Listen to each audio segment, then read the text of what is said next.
Sa paggamit ng calandius oil, kailangan muna natin yung linisin guys bago natin lagyan ng used oil.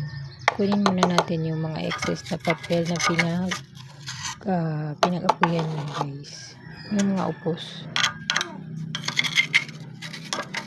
Importante po na linisin natin yan bago natin lagyan ng used oil guys, kasi para aapoy siya kaagad. Kasi kung madumi siya, hindi siya masyadong umapoy.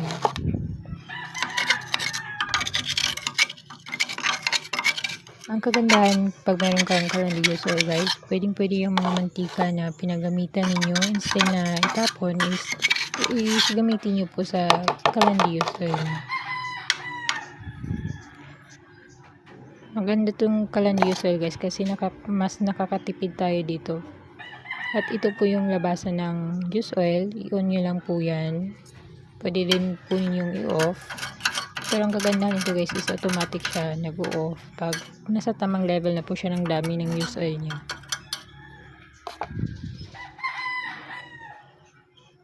Yan, ito din po yung on-off niya. May kasama na po siyang blower.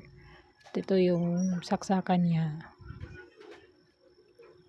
Yan lang guys. Tissue po yung ginamit ko at mas maganda po yung tissue pag ang gagamitin natin sa calandius oil kasi hindi po siya masyadong mapapel at hindi po siya makalat guys. Wala siyang masyadong upos.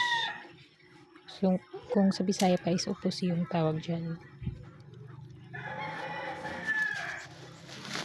Yan lang guys. Tissue lang po ilagay natin.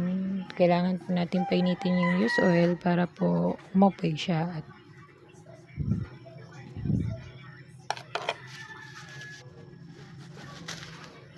hindi ko muna po inon yung blower kasi kailangan pa po natin painitin yung used oil natin. My God, delete na. At kung mainit na po yung used oil natin, is pwede na po natin siyang i-on guys. Pwede din po yung volume. Yan po guys. Hindi ko po yan masyadong nilakasan guys. Yan pa po yung level 1 na.